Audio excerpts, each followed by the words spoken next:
statement of fact. Independent fact-checking and corrections are encouraged. Can we get a cup of coffee in here, please? Jack.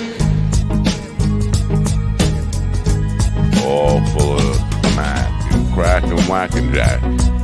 Cracker jack and whack a whack. Smack attack.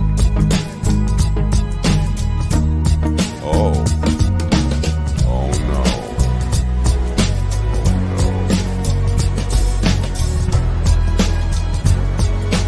Not close up. Damn good coffee. And hot. This is how I am. Wake up, America. You've got a dog that needs walking. That's right, sunshine. Just put on a big pot of strong coffee and get ready to type your little hate mail with your opinions about kumbaya and flat earth insanity. Stand-up comedy? You want stand-up comedy? Well, we've got sit-down comedy. It's time for Coffee with a Dog. You make me laugh. Yeah. You make me laugh. I need more coffee. Yeah. I need more coffee.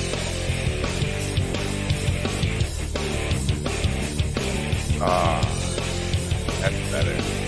Now I feel it's just life is exhausting. It's just, and these guys, they just think they're in rush or something. They just keep going.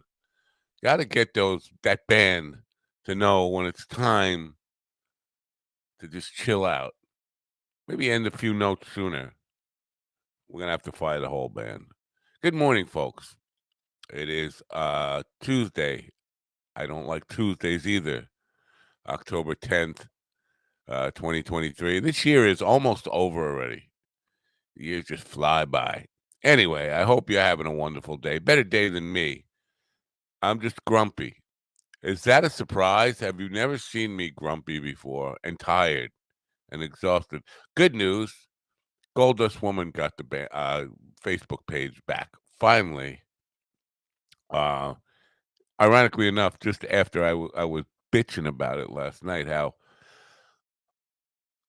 listen, I got a one of these scam mails. It was addressed from Robert Redford.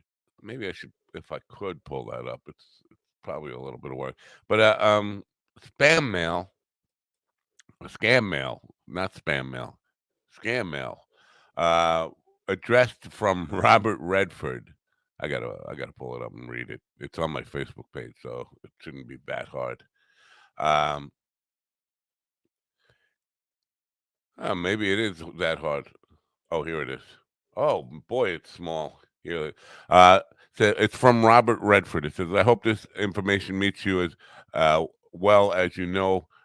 You will be, as I know you will be curious. It helps to wake up before you start reading. You will be curious to know why/how I selected you to receive a sum of $5 million USD. My information below is 100% legitimate. You can Google my name for more information. Warren Edward Buffett." Now, if your name is Warren Edward Buffett, well, I've heard of Warren Edward Buffett. He's Jimmy Buffett's brother, I believe. Anyway, why would you be sending an email out from Robert Redford's email address? So I put that in on Facebook last night, and it goes on. He's trying to scam me out of money, saying I should Google Warren Buffett. But he forgot, I guess, that he's Robert Redford, or that his name, and Robert Redford, not Robert Redford, obviously. But the email, it said Robert Redford as the name, but in the email address, it said Robert Redford's at Hotmail account. My cousin, who's in California, saw that, and he said, "Robert Redford's, man, not Redford. It's a different guy." Like, duh. It's not even Robert Redford's. But I snapped back at my cousin and said, "Don't make me come there and beat you to death with like dollar bills that I just got from Warren Buffett." And Facebook flagged that immediately as a community standards violation. And I went off saying, yeah, that you can get on immediately. But if somebody hacks your business page for 4 weeks and I fill out 2,000 reports or 2,000 reports of fraud and then fill out all these forms, they don't get back in a month. But the minute I say I'm going to beat you to death with dollar bills I just got from Warren Buffett, that warrants an immediate response. I know it's probably a bot, but come on, Facebook. But they finally remedied the situation last night. So yeah. They remedied the situation. Got a couple of phone calls from friends last night and said, "Who's this Tom Segura guy, and why are you picking a fight with him? And you shouldn't be doing that. It's he because basically they didn't know who he was. These are people, my friends of mine, not fans. People who have my phone number and call me up. Well, listen, anybody on Twitter has my phone number, but friends call me up wanting to know why I'm picking a fight with this guy they never heard of. And I explained that if you were into comedy, you would have heard of him. He's pretty big in the comedy world. And they said, well, why are you picking a fight with him? I said, because he's a dick. Not really picking a fight with him. I'm just kind of venting. He said it was good to vent when people piss you off. He did say that. Well, I'm venting. And chances are he ain't never going to hear about it anyway. But they would say, oh, this guy's bigger than you, meaning business wise, I guess. Maybe probably, I don't know, at this stage he's probably bigger than me too, because I seem to be having a little bit of old man shrinkage, and I don't mean in my dick. I mean, I seem to be getting smaller. It's starting to happen already, that part of age where you just start getting smaller. Anyway, and they were kind of suggesting that this guy, Tom Segura, could hurt me somehow. I was like, what is he going to do? Ruin my career? I might lose some listeners over this, but not all three of them. I'm sure my brother's friend will still listen. I mean, what career do I have for him to steal or ruin or break me? I have nothing he could do to break me. But so please don't be concerned. Tom Segura, first of all, he's not even going to hear about this. And if he does, he's not going to bother to respond. There are plenty of people, not just me, calling him a dick. But with that, before I bring Willie and I don't know who else is in the back. I can't even look right now. I think it might be GD. It might be Derev. I don't know. But before I get to them, I want to play our piece. We have a new segment that I'm running daily here until I forget to do it or I become disinterested. Slips my mind. Called comedians who are funnier than Tom Segura. And basically, that's every comedian alive. So comedians who are funnier than Segura.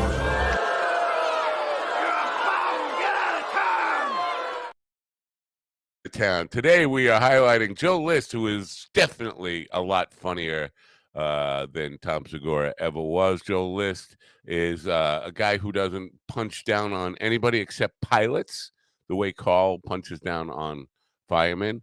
But Joe List is one of the best comedians in the world right now, certainly better than Tom Segura.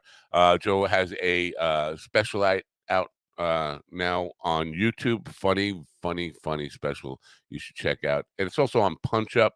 And he's coming to your town. You can find out on Punch Up as well. Check out Joe List. And remember, there are lots of comedians. Comedians who are funnier than Segura.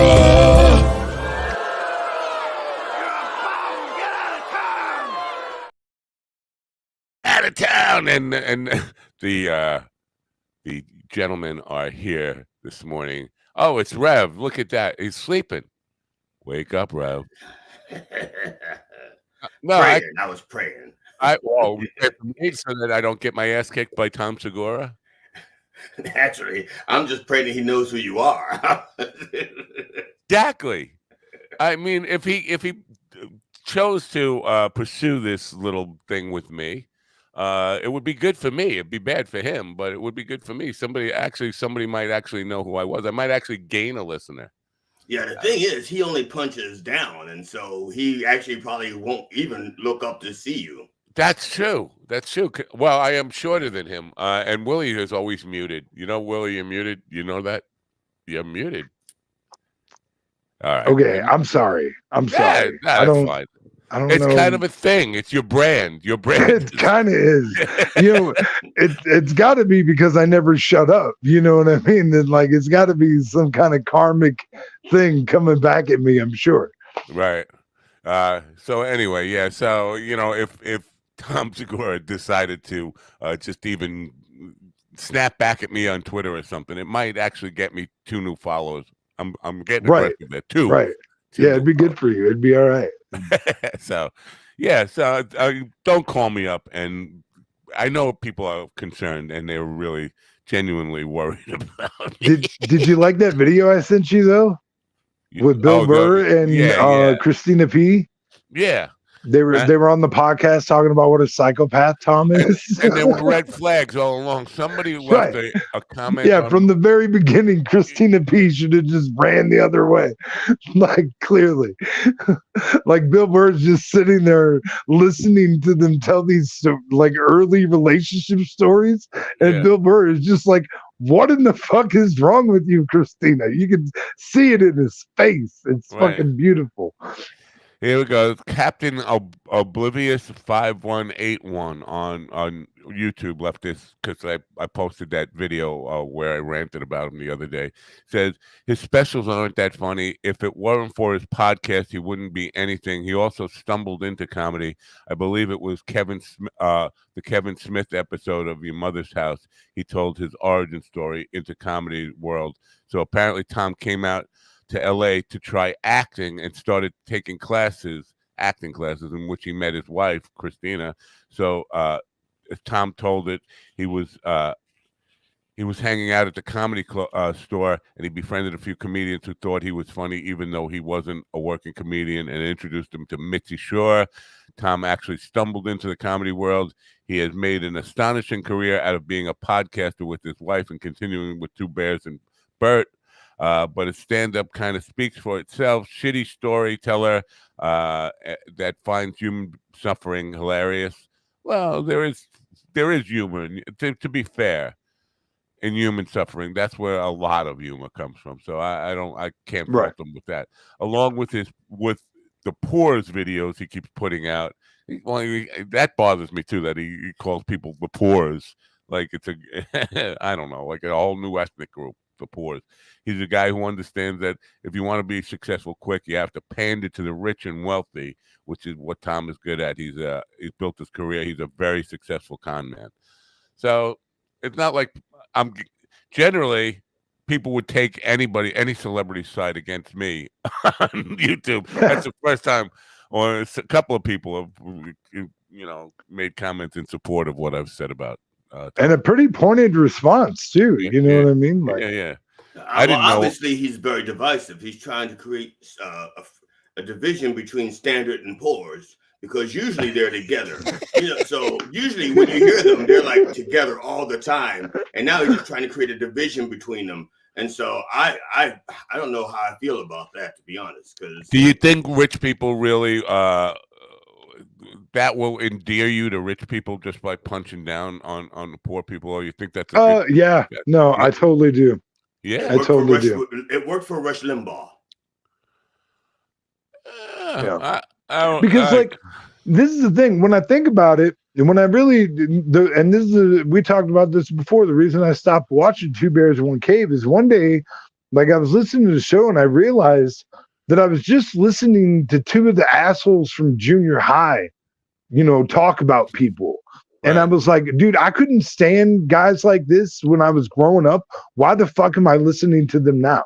Okay. And so I stopped listening. Sorry, I got it. Willie, tell the truth. The reason you stopped watching Two Bears, One Cave was because you initially thought it was about two Chicago Bears players. And you were watching because you wanted to see if it was Dick Buckets in the refrigerator, like going head to head in the cave. And you were so disappointed that they weren't Chicago football players. That's why you stopped watching Two Bears, One Cave. Tell the I mean, truth. it was misleading. I will say it was misleading in a lot of ways, and some homoerotic ways, even. But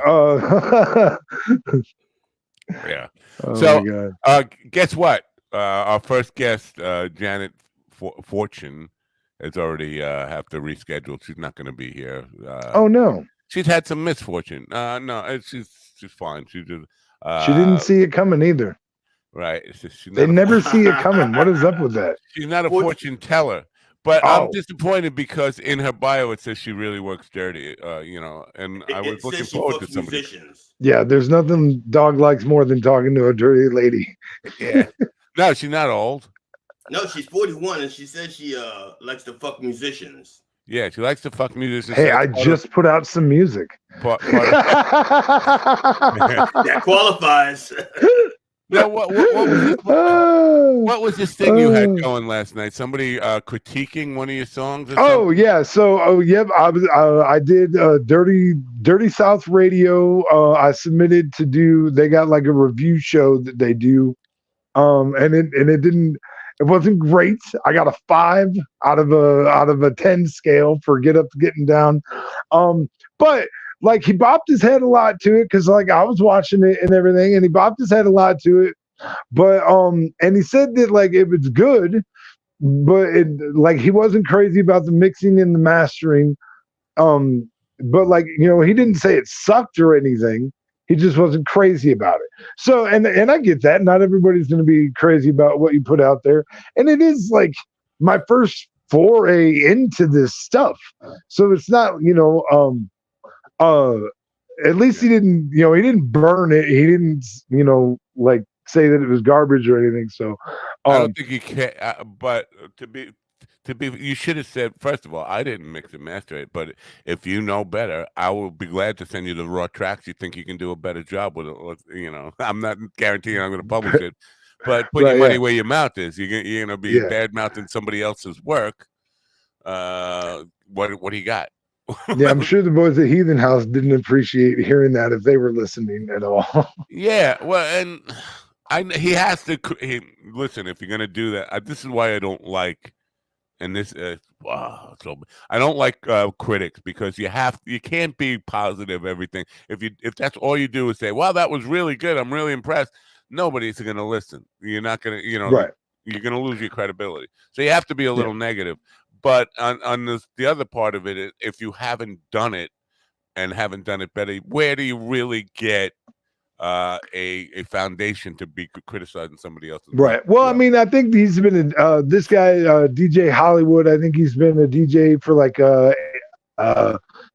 18. I think the station has been going for like 18 years, and I think he's been there for all of that, but he's been a DJ for a number of years, so I guess he probably considers himself somewhat of a music expert, and the thing is like it's just his opinion. And Right. and he asks his listeners what they think, put their number in what they think it is, so it's kind of an open forum. And I knew Did that you get going that into score? it.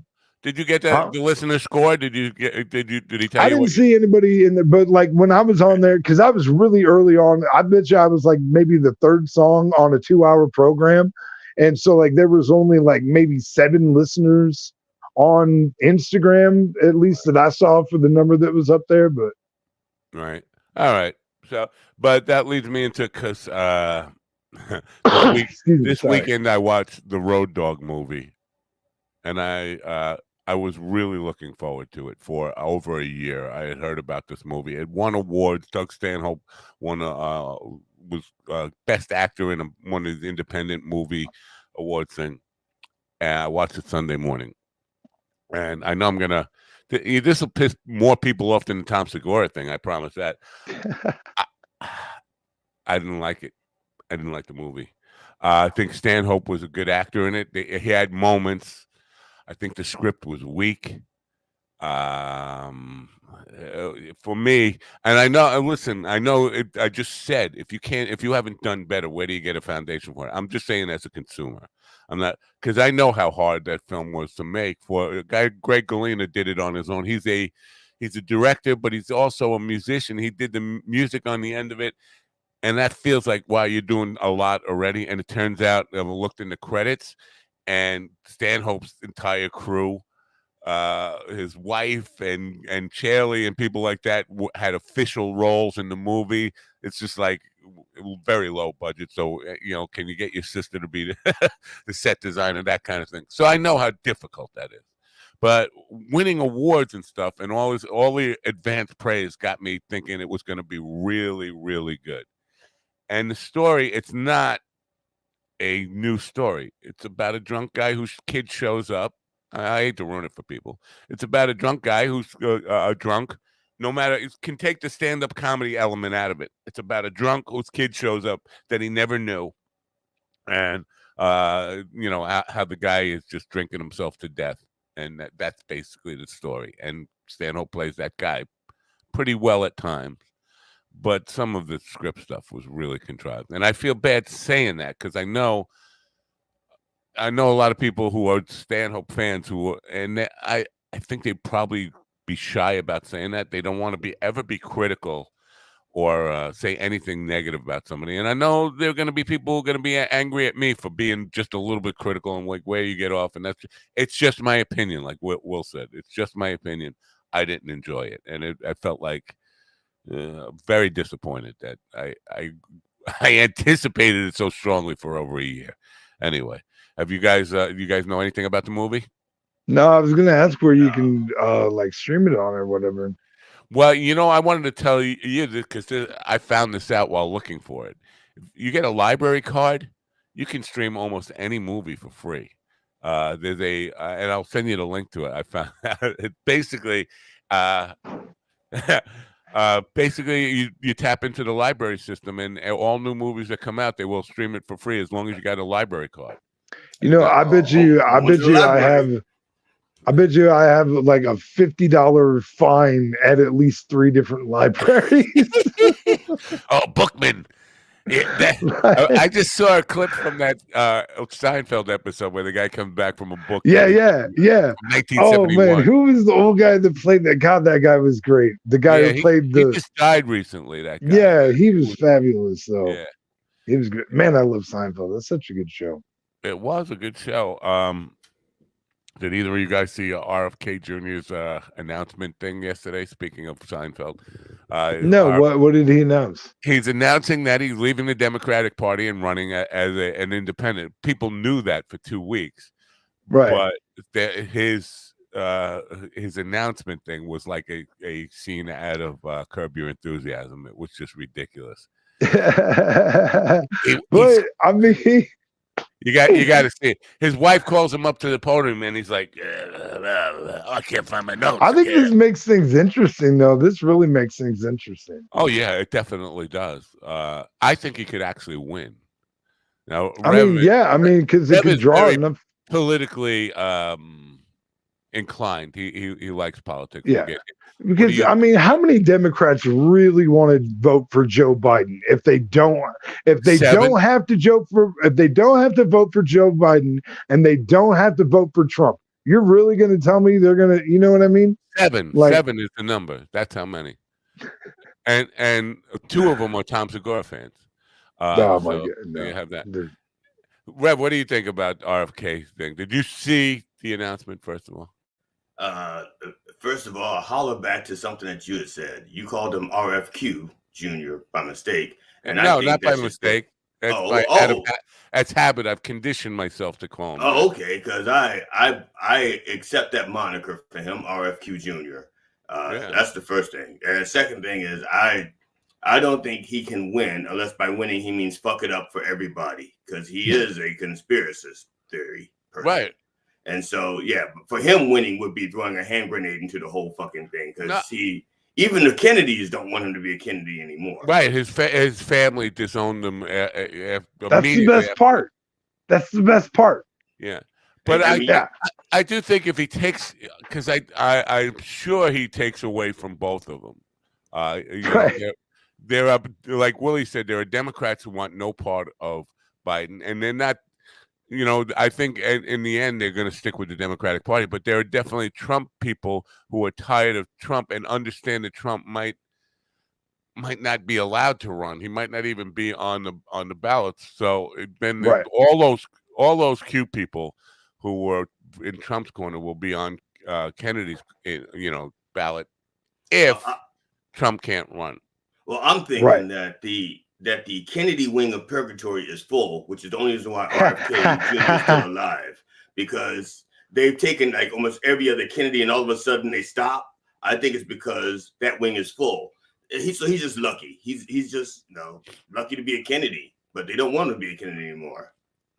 Yeah, the fascination with the Kennedys is just unbelievable, and how people listen. I know Robert Kennedy tried to do some good things at some point, but John was just a fucking tool of the system, and RFK was also a tool of the system. He was Joseph McCarthy blacklist guy. He was Joseph McCarthy's senior aide.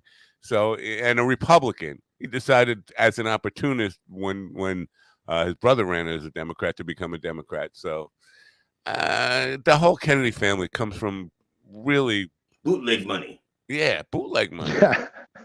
And I don't understand the fascination with them, but I do think when he first started, I was like, this guy, he doesn't have a chance. But I think running as an independent, he might have a chance. He might, because I don't think he's going to get on every ballot I don't think he's going to get on 50 ballots, and also think that the Virgin Islands aren't going to vote for him, and everyone knows as the Virgin Islands go, so goes the country. Right. Who's the president of the Virgin Islands again? I mean, it's the territory, so technically our president. Yeah, no, I was being because Trump at one point said he had a conversation with the president of the Virgin Islands while he was president. You're talking to yourself? If you don't think that Trump talks to himself, you're crazy. Because believe me, that guy definitely talks to himself. I know. Yeah. So, basically, it was a clusterfuck of a announcement ceremony. He couldn't find his notes, and he can't speak without his notes. And his voice is it sounds like fucking what's her name? O'Hara? No, the old lady from on Golden Pond. See, I was thinking of Seinfeld, the agent from who's it? There was a comedian, and their agent would sound like that. Hey, Boobala. Now it escapes me. Damn. Yeah, but he definitely sounds like can't even think of a name anymore, but I can see a face.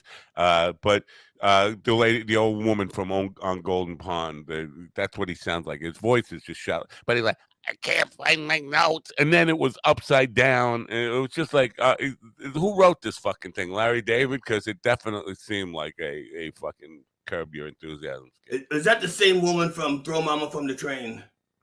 Oh my God, I love that chick. That's the mom from the Goonies too. The lady from the Goonies. I love her. I'll find out. Do we have news today, Willie?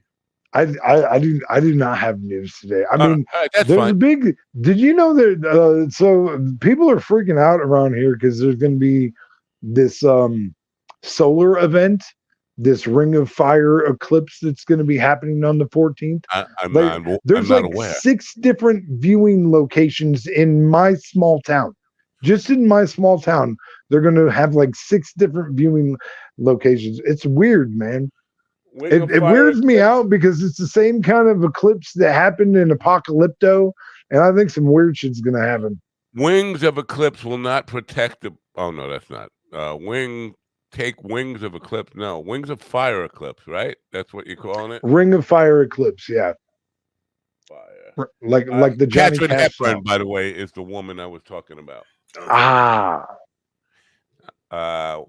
Eclipse out wing of fire. Is that the lady who beat her kids with wire hangers? Is that who that was? No, that's Joan Crawford. Yeah, Joan Crawford. That's right. Mommy dearest. Annular solar eclipse will turn the sun into a spectacular ring of fire this week. It's already a ball of fire. What's it going to take to make it just so the moon is going to block out like the center of it. So the only part of the sun we're going to see is like the outer ring. The corona. Yeah, put a ring on it. Yeah, okay, got it. Yeah. So I'm trying to read here what it said. The moon will partially block the sun, creating an annular solar eclipse, turning the star into a cosmic ring of fire. Come on, everybody. I I fell fell into. into a burning ring of Ring of fire. Fire. I went down, down, down, and We the can't. flames You could went never high. sync up this. There is a software now where you can actually jam with people in sync on time. In time, but it's weird how you don't realize the delay in just conversation, that there is a slight delay. So we could, if I counted to 4 and said, just keep that beat, everybody talking on that beat, we would be out of sync. See? Go ahead, Terrible. keep doing that. 1, 2, 3, 4. 1, 2, 3, 4. 1, 2, 3, 4. See, we're out of Yeah. sync. Yeah, Oh, that's so weird. It starts to It's lag so after weird. a It while. won't stay at all. That's Right. I tried one when we first got StreamYard. I tried with the band because it was right at the beginning of Corona, and I said, "Well, we do a rehearsal online doing this, and you have to just sing rounds. yeah." Michael, roll your boat ashore. Yeah. Yeah. So yeah. Oh my god. So yeah. I guess that's all we got to talk about. See you guys tomorrow. No. Ethan Feldman is going to be the guest at 10:15, and I'm going to try my best not to call him Ethan Hawke. I had a thing a couple of weeks ago where I could not say the word Ethan, the name Ethan, without following it up with a hawk. I think we did that story about him and his daughter, and the dude burned into your brain. Right. As like, what the fuck is wrong with this guy? Yeah, I was trying to talk about that Ethan Klein H3 guy with Dave Landau, and yeah, I could not say Ethan Hawke. Ethan Klein. I kept saying Ethan Hawke. And dude, I've been watching more and more Dave Landau stuff, dude. That Normal World is becoming one of my favorite shows. It's fucking hilarious. His funniest thing. I've been stealing his joke. I say it to a couple of people now because it's one of his really old jokes. And now, listen, I would never do it professionally. I would never get up on stage and tell his joke. But I think comedians expect people, like fans, to like tell other people their jokes. I mean, we hope so. I hope so. Yeah. Well, this is like a 15-year-old joke of his where he talks about he just quit watching porn. He said his wife and him decided that he should quit watching porn. He said, hey, porn is kind of weird. People jerking off on women's faces. Women don't want people to come on their face. He said, I came on this woman's face, man. She got angry as hell. It's probably because she just woke her up from a deep sleep. But... that's the reason I'm not allowed on Greyhound bus anymore. That's fucking great. I love that joke. I mean, so yeah, but yeah, Dave Landau, he will definitely be featured in one of my Tom Segura's Funnier Than Tom Segura. Oh, for sure. CD Fenderson. Sure. Now we have to do. You got a calculator. I want to check the math on this. I think he may be off by 1 or 2 here. He says I am the 1,186,788th funniest comedian in the world. I think we have to check that because. Well, it doesn't. I'm pretty sure it doesn't account for any recent deaths of any recent comedians because sometimes he moves up and down depending on who died. I remember when Ralphie May died, he moved up 3 spots. Oh yeah, Ralphie May took up 3 spots in the rankings. Right. Yeah, on the plane too. Yeah, so it depends on who dies that particular week. And also, Did you see that Tom Segura, Ralphie May mashup? They did a mashup of Tom Segura on Ralphie May's fat body. It looked pretty convincing. I bought into it. I thought it was real. I like the chicken leg picture of Tom Segura more though. That chicken leg picture is hilarious. He does. He's the guy who works out upper body and doesn't work on his legs, right? Because he definitely no. It was doctored. His legs aren't that. Yeah, skinny. But he had a picture on Twitter that he posted after a workout a couple of weeks ago, and Ian, who I follow on Twitter, that pic. But they doctored that picture though. The skinny little tooth. He's like between 2 guys. Yeah. Those are Bert Kreischer doctored that photograph. His legs aren't that small. Really? Yeah, no, but I love that picture. I love that picture. It's hilarious. The only reason I say really is because I didn't think Bert Kreischer could have ever like any savvy enough to work Photoshop or anything like that. Well, I'm pretty sure like one of Bert's people did it, but he's he's responsible got people, does he? People. Yeah. How come I got no people? Hey, listen, because you haven't moved me into your house yet. Otherwise, I'd be doing all your stuff. You have people. Your people just don't have talent. Oh, that's right. Yeah. Well, yeah, and there's enough hate going around for Bert right now. He must be enjoying because listen, I kid about me, but there are tons of people who are beating up on Segura because of what he said. And Bert must be enjoying that right now because it's kind of like, oh, finally they're gonna get off of me for a while and beat on him. What do you think? I think Bert is starting to understand more and more that their relationship seems to be, Tom just being in awe of Bert's foolishness. You know what I mean? And how far it can go or whatever. And I think I don't know, dude. I feel they talk about how they're best friends and everything, but like Bert's also talked about how much Tom has changed and stuff like that. And I wouldn't be surprised if we see a parting of ways in the not too distant future. Wow, he would not be surprised, but that's not an official prediction. We just want to. That's not an official prediction like my football picks. Yeah, but I think it's becoming more and more clear what their relationship has been and how Tom sees Bert a little. You know what I mean? Right. Yeah. What were you saying, Rev? I was just saying, if it were official, you would have preceded that with the news logo for Willie. Right. Yeah. Right. But since you didn't have that intro, then that's not official. Yeah. It's just hearsay. Yeah. Week 5 scores against Week 5 scores against the do we have them all? Here we go. I don't have the line in front of me though. And I have no idea. And I don't remember what I picked. Like it was a lot of if I tell you Las Vegas or Green Bay, I know I picked Green Bay. They lost by 4. I think it was less than that. It was that's a loss for me. San Francisco at Dallas. I know I picked San Francisco. I think you picked the Cowboys, right? I think I did take Cowboys. Yeah, I'm pretty sure. San Francisco won 42-10.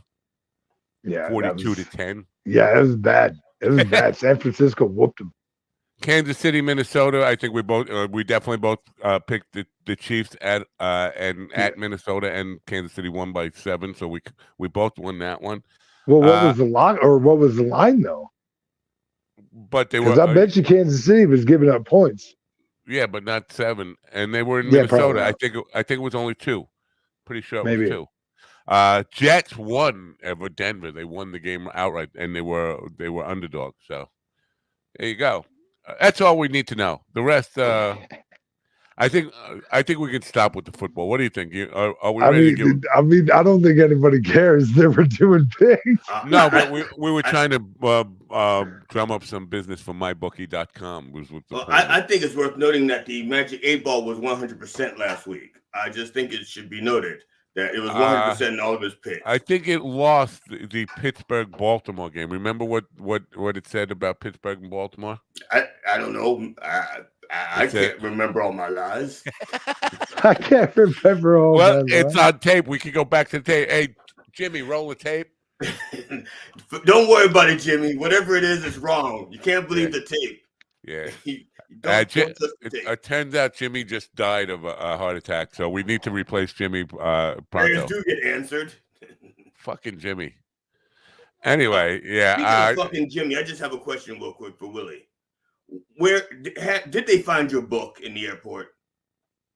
Oh, you know what? No, and I tried to message. I remembered that I have a friend that works at the airport, and so I tried to message her, but she hasn't messaged me back. But thank you for asking me that, because now I'll try and remember to message her again today.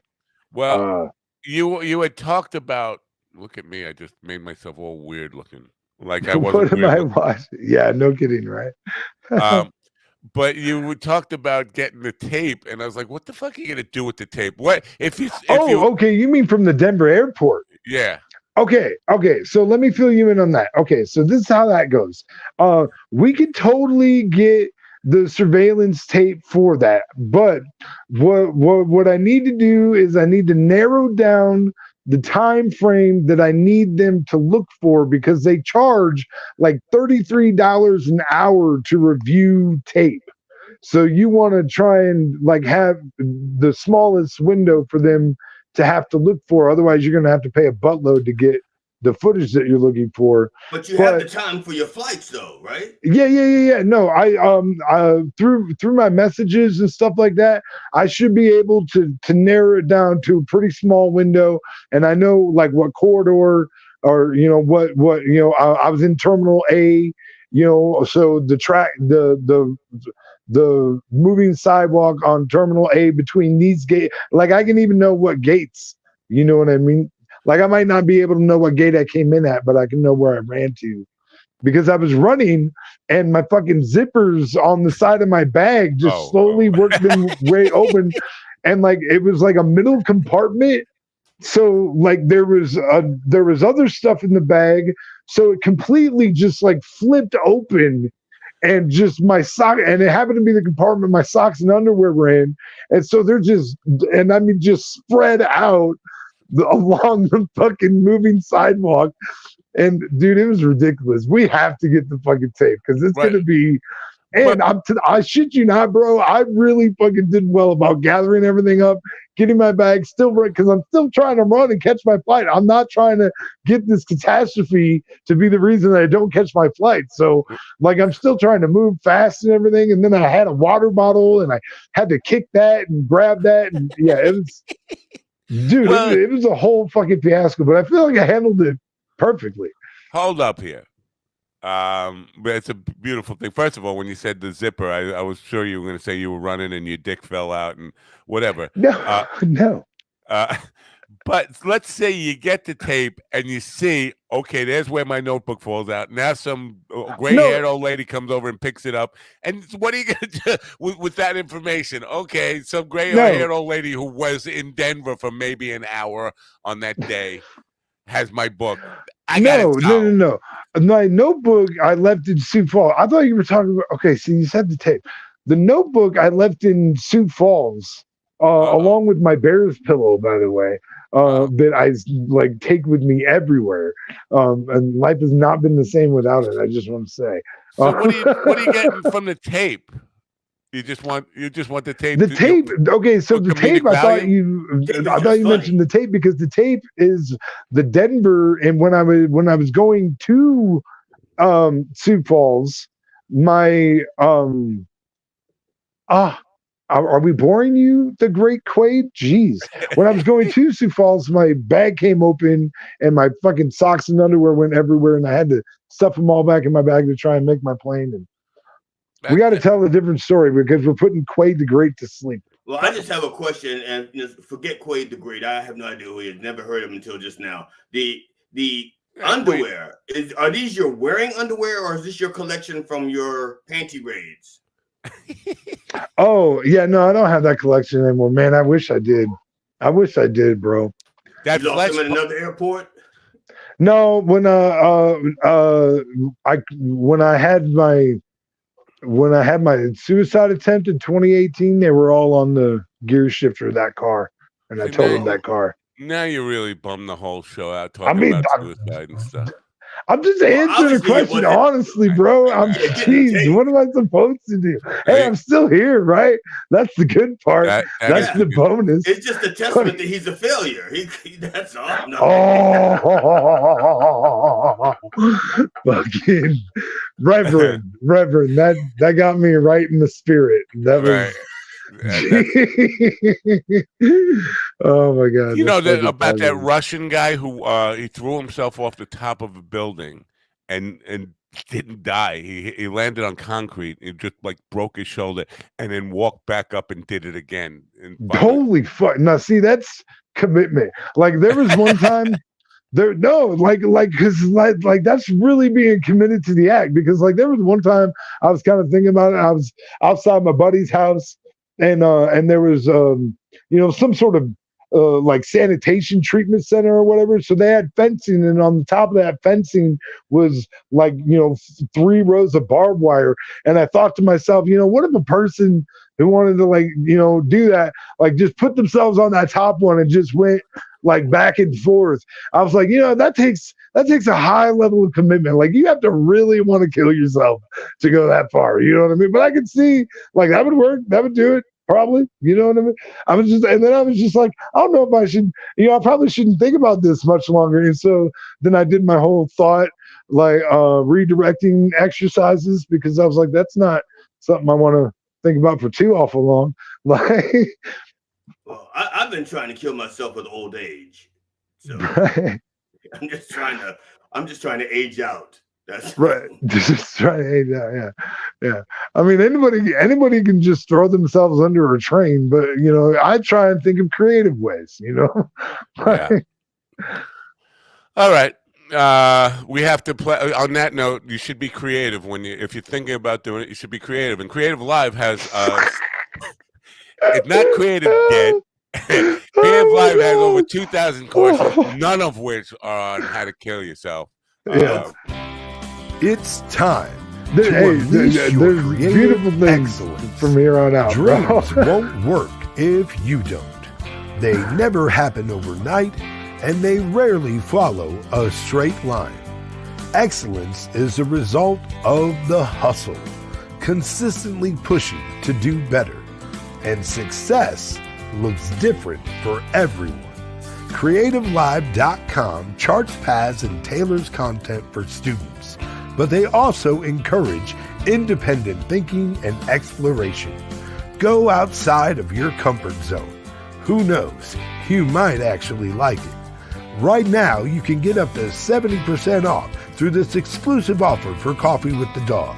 CreativeLive.com has site-wide sale for Coffee with the Dog listeners. Save up to 70% off. Go to minddogtv.com and click on the link on the homepage now.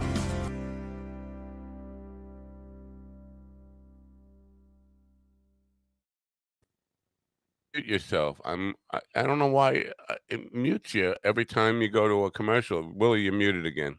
Well, it's supposed to mute, but I could hear. I Willie. don't know why. And is it playing again? Video. I hear. Okay. Yeah, we hear you. Yeah, we hear you now. It's just weird that.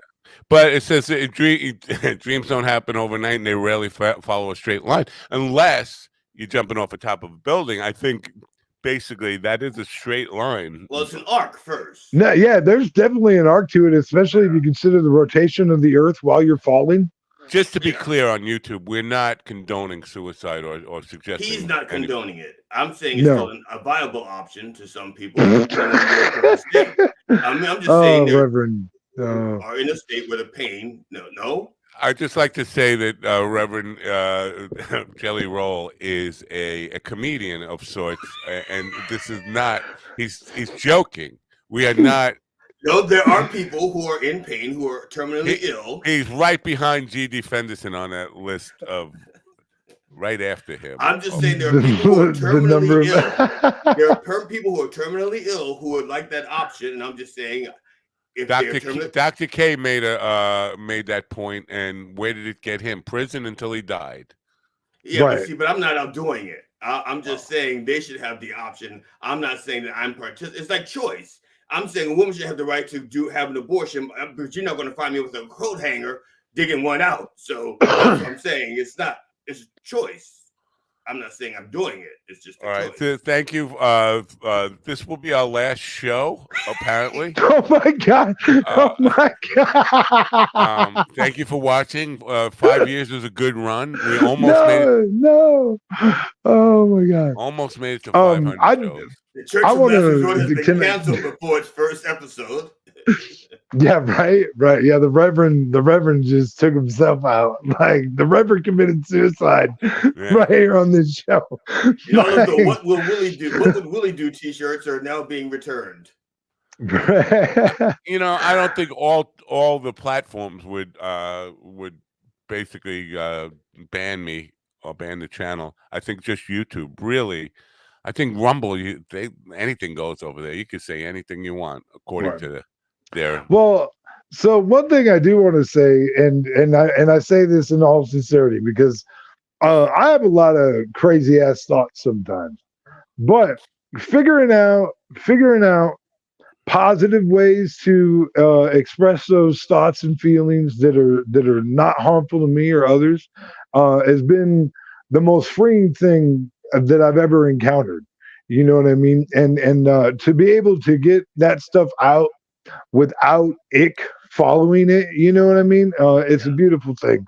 And so I appreciate being able to laugh and joke about it because it is a super serious issue. But at the same time, like outlets like this are part of what helps me get by for sure, 100%. All You right, know? cool. We were talking the other day about experiences in the nut house. Yeah. And Dave Landau has a bit about that, about his experience, and I said that mine kind of matched his. In 1978, I I got a prescription for sleeping pills. I was in Brockport, New York, and it snowed every fucking day. I was there. I got there in January, and it snowed every fucking day. And here we are, like in March or something, and I'm Right. like, I haven't slept. I'm fucking depressed. Now I don't like cold weather. I went there for a Right. girlfriend, and I broke up with the girlfriend because I was in New Mexico going to school there and went up to Brockport for one semester. I was gonna, hang out with my girlfriend who was going to school up there, and it didn't work out. And here it is. I like, why did I fucking leave New Mexico to come to this fucking dreary snow fucking? So I went to the school psychologist, and he prescribed me sleeping pills. And I took the pill bottle and I emptied it out, and I was gonna put it in a bag. I was gonna go sell them to for fucking downers to fucking kids. Right. Yeah. And my roommate came in and found me sleeping with the empty bottle on my chest. I was like sleeping with, and Oh no. oh my God, I knew he was depressed. He must be trying to kill himself. So he doesn't even try to wake me up. He calls 911. I wake up and there's fucking firemen and paramedics and fucking cops all over and saying I tried to kill myself. I'm like, no, I didn't. What are you fucking talking about? I can't say I emptied the bottle into a bag because I was going to go down to the union and try to sell them. Right. So Right. they say, well, we want you to go to the hospital. They're going to, check you out at the hospital, and they're going to. And so they checked me out at the hospital, and they decided to pump my stomach. I was like, no, I did not take the fucking pills. And that hurts when there's nothing in there to pump out, and they start pumping. Oh, I'm sure. Right. So, and they make you take this stuff that just makes you puke forever. And then they found, there's no pills in it. And then the psychiatrist comes in and he goes, you're trying to kill yourself. I say, no, I was not trying to kill myself. I was just fucking taking a nap. And basically he didn't believe it. He said, so I'm going to give you an option here. We can either voluntarily commit you for 72 hours or I'll commit you on my own as a state mandate. I was like, that doesn't sound like much of a choice. So I said, no, I ain't fucking doing it. So they mandatory put me in Strong Memorial Hospital psychiatric center for 72-hour suicide watch. And while I'm in there, the first night I'm in there, One Flew Over the Cuckoo's Nest is on in every fucking room in the fucking place. They allowed them to watch it? Yes, I'm surprised they even allowed them to watch it. Right. And my roommate was an 11-year-old kid, Rudy. I remember him very well. 11-year-old kid. He's short little kid, brown-skinned kid, like, I don't know, Latino or something. He was in there because he raped both of his sisters, and he tried to rape his mother before. How old was he? 11? 11. But he's been in there now. He's been in there for a while. He knows his way around. He's my guide to nut house life, and he starts telling me all these things. He goes, you're big and strong. You can get us out of here. We're on the 6th floor of Strong. So you're his chief. You're his chief of like Cuckoo's Nest. Exactly. He goes, you can break these windows. You can't break these windows. There got to be safety glass. He goes, no, I know you can break those windows. So I to prove to him that you can't, I take a chair and I smash the window and just glasses. Now we got a broken window on the 6th floor, and he's going, good, we'll tie some sheets and we'll fucking get out of here. I was like, I am not making a run for it with some fucking 11-year-old rapist. Because you could be his next victim. Right. He figured out what he did wrong. He goes, I got me one here. So this other like crazy, I want to call him the R word. It's this crazy guy, legitimately nut guy, comes by and he sees what we did. He goes, you broke the window, man. I was like, it broke by itself. And Rudy's like, he's tying bed sheets on the bed, and he's like, he's planning this whole fucking thing out. And I said, no, let's get out of here. We'll get out of there, and we close the door, walking down the hall, and Chuck Mangione, the Chuck Mangione, the trumpet player who had that hit "Feel So Good," was on the radio at the time. His sister, Christine Mangione, was the head nurse rat chick. And the crazy guy goes, Nurse Mangione, Matt broke a window and him and Rudy can escape. And dude, he snitched you out? Yeah, he ratted me out. I said, what are you talking about? Who told you that? He said, God. I was like, oh.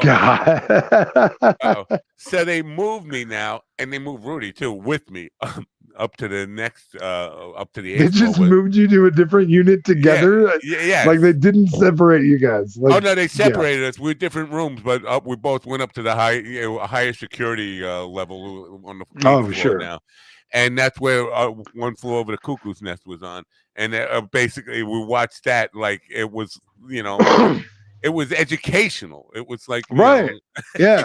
This is what we did wrong. Yeah. This is like Cuckoo's Nest, the musical produced by Matt Napo. Right. Yeah. Yeah. You could definitely write that.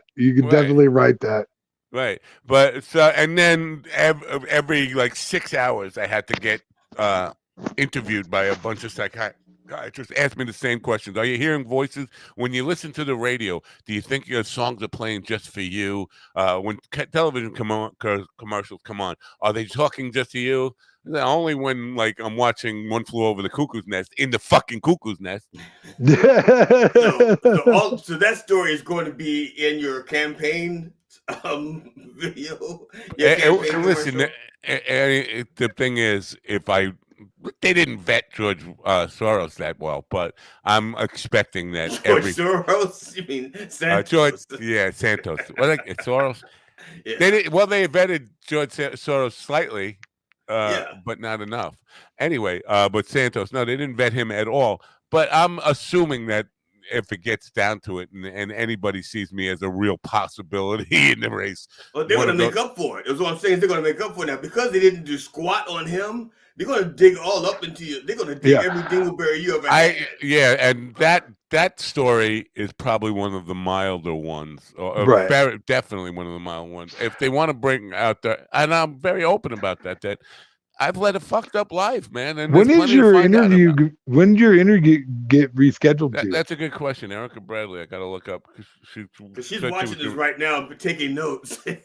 Yeah. No, she's not, because she didn't even know I did this anymore, because she kept asking for 11 o'clock rescheduling, and I was like, I do a show until 11 o'clock. Maybe she knows about it now, but I don't know. I don't know when that is. Come to think of it, bro, I can't even dude. The idea of being in Washington D.C. in any kind of even semi-official capacity, you have no idea. Oh my god, I'd have so much fun. Because all I've wanted to do my whole what. She just said she's looking for other afternoons, and she'll get back to me as soon as one is available. Okay. Because I've been fucking with society my whole life. You know what I mean? Like I was like when I was in my late teens, early 20s, I was like humping parking meters on busy sidewalks just to make people go, what the fuck? Like chasing bicycle cops with blow up dolls. That was. Well, and they sent you. Now this is weird because I'm not sure. Rev probably knows this better than me. what the rules are for on the floor of the house. Because I've heard people curse. I've heard people use some profanity on there, but sometimes they will censor Right. you for that. So where's the line? What can you say and what can't you say? If I Right. go in there dropping F-bombs at people, I'm probably going to Well, get censored right away. I Right? think it's Right. more beautiful to use eloquent language to fucking call them pieces of shit. You know what I But when mean? I get emotional, that shit goes right out. So That's what true. you do is That's you say, my esteemed colleague, the shit kicker from Alabama. Say you preface every step with my esteemed colleague, and then you can call him a motherfucker. Yeah. My That's like esteemed saying. colleague, Now remember, I'll say it with all due respect. yeah, that's another good one. With all due respect, my esteemed colleague can go fuck himself. Right. See? Well, that's the thing. I would probably, start off trying to be, somewhat dignified. But I know me. When the more I talk, the more I get myself worked up. The more the veins start popping out of my neck. Yeah. The less oxygen is getting to the brain. The more likely I'm about to become Matt from the street. You should hire a anger translator then. I think Key and Peele are out of work right now. So Right. hire an anger translator. Yeah, I brought my reverend friend to talk for me on the floor here. Like my mouth is any cleaner. Throwing some fucking holy water on the people. Yeah. Jesus. So yeah, you know what? But I don't even know who the Democrats are running in that district. But Santos, I almost called him Soros again. Santos is definitely still running. There were rumors that he was going to resign this week, but that ain't happening. He ain't giving up. No, once And he's Menendez running says, for "I'm not re-election." resigning," yeah. Well, once Menendez didn't resign with pockets full of cash and gold, there's no way Santos is like, wait a second, I only lied a lot. Yeah. No, he didn't just lie a lot. He money laundering and fraud and all that kind of stuff. His former treasurer of his campaign pleaded guilty today, changed his plea to guilty, and he's going to jail. Yeah, but he hasn't been Hey, good indicted thing you yet, don't right? need one. He's being investigated, right? He hasn't been indicted yet. No, he's been indicted. No, I meant Menendez. No, Santos. Oh yeah, he's been indicted. He's been indicted for fraud and money laundering. Oh, Well, yeah. that's He's out on definitely a bail. problem you won't have. And that's the other thing. His uncle and his aunt posted $500,000 cash bail for him. Now What? And they live in a shitty apartment in Queens. I know the area they live in. Believe me, nobody in that neighborhood has $500,000 cash laying around. Now, isn't Brazil? Isn't he wanted in Brazil? Can't we just ship him to Brazil? Nah, extradition shit. I don't know how that works, but no, he ain't going anywhere. He's made it clear that he's running again. He's running for re-election. That's insane. Right, and you would think the Republican Party would say, no, you're not. Well, we can't afford to lose that seat, right? And say, because a guy, I don't know, where maybe we live in a time, obviously we live in a time where getting arrested and having to defend yourself in a court of law is not a deal killer for running for office. So yeah, sure ain't. Yeah, if you're the right party, and I mean the right or the far right party, no matter what you do, it's not a deal breaker. Right. So Matt, I have a weird question for you. Okay. Because I know you don't work out so much anymore, but you used to work out a lot. 14 inches long. Oh, okay. Have you ever gotten drunk and decided to work out? I did that on Sunday night, and I'm so sore. I'm so sore. Like, and I said to my wife yesterday, I was like, "Why did you let me do this?" I was like, no, I don't think I would get stoned all the time when I worked out, big time, and there's a lot of that going on. I mean, marijuana stoned. I don't know if I told you guys I tried the marijuana. Jeez. Yeah. So anyway, I tried it while I was working out, and it actually is good for you. Not good for you. Maybe it's good for you, but it actually helps you. It gets you into the way you don't mentally psych yourself out of a good workout. sometimes it Yeah. can psych you into a good workout. Yeah, I But don't. no, never drunk. Yeah, I don't know what happened. I got a little tipsy the other night, and because I don't drink a lot, and so it doesn't take much nowadays. But everybody, like everybody's kind of watching football on Sunday, and so my wife was having a few drinks, so I had a few drinks and stuff. But I was feeling it, and I remember like I was super energetic, and I was a little buzzed up, and I looked at my wife, and I was like, I think I'm gonna go work out. And she's like, really? You want to lift weights right now? And I was like, yeah. And Where she you was got like, a gym membership? Where you go? no, like I have just a couple lightweight dumbbells that I use, but like Right. the way that I do Are these friends of them, yours? what? Are these dumbbells friends of yours? You just hang out with them? That's very yeah, funny. yeah. Yeah. That's I got some of those too. No wonder you're But behind no, yeah, GD just some on the real list. light ones, like 15, 20-pound ones, and I just go until exhaustion. You know what I Yeah. mean? I just do high repetitions. Yeah. But I was drunk, so like it took me a while, and I can't like imagine getting energetic when you're yeah, it drunk. was weird. It was unusual. I'll say that for sure. Do you drink wine? No, I don't anymore. I used to back in the day. Rev, Now he I has was a a wine. big Now he has Arbor a wine Mist patch. fan. Now he just has the wine patch. He doesn't drink it anymore. Do you drink wine, Rev? Oh, Yeah, it's hell part yeah.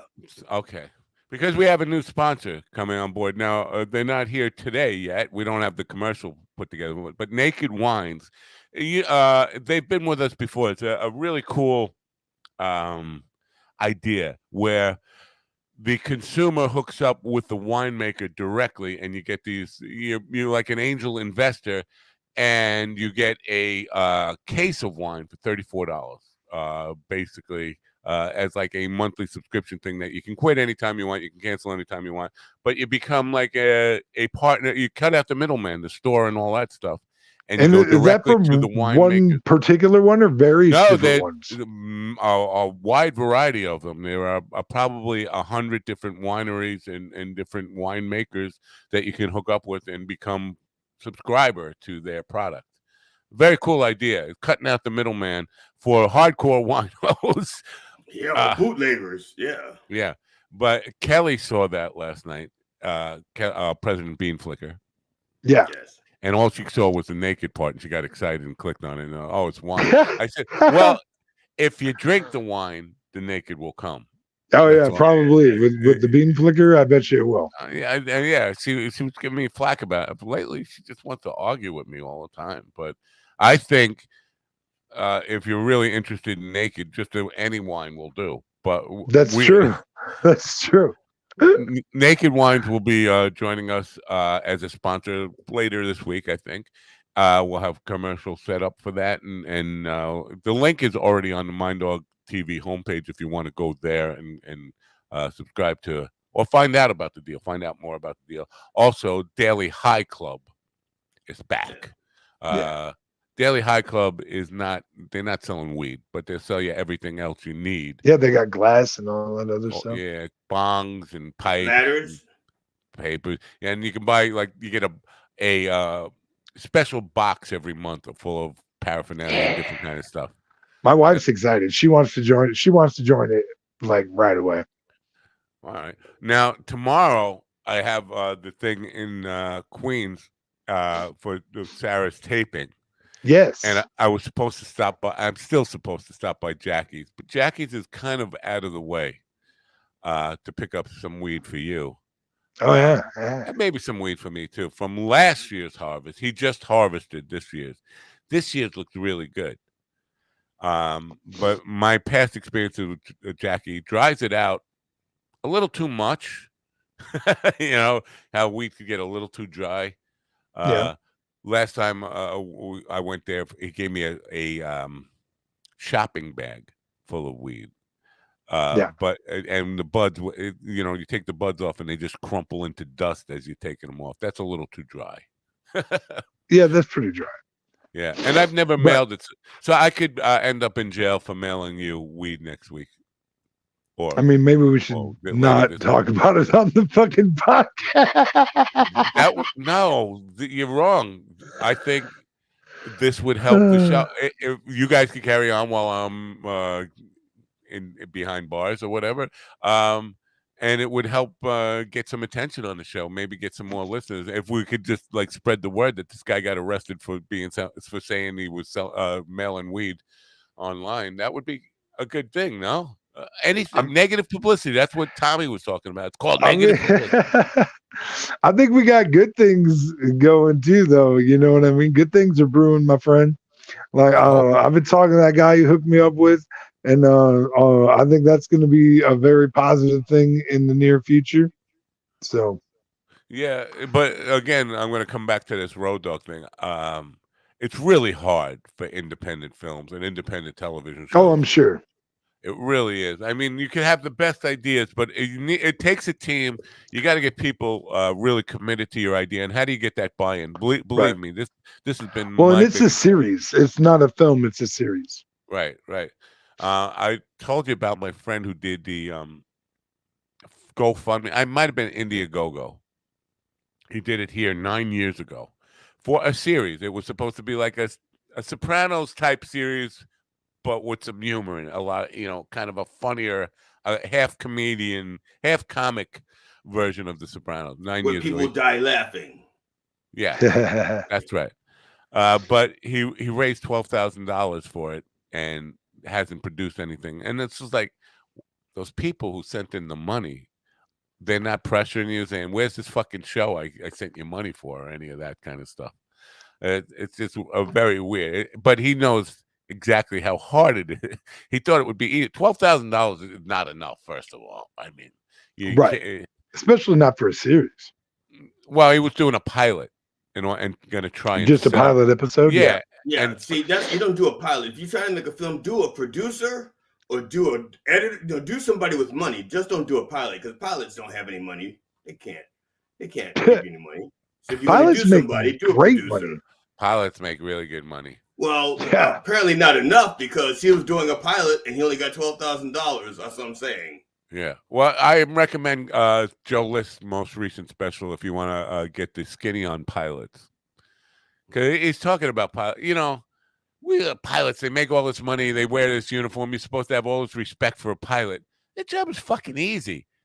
It's easier than a bus driver. How often have you seen a bus driver walking down the aisle and saying hello to people on the bus while the bus is still rolling? Right.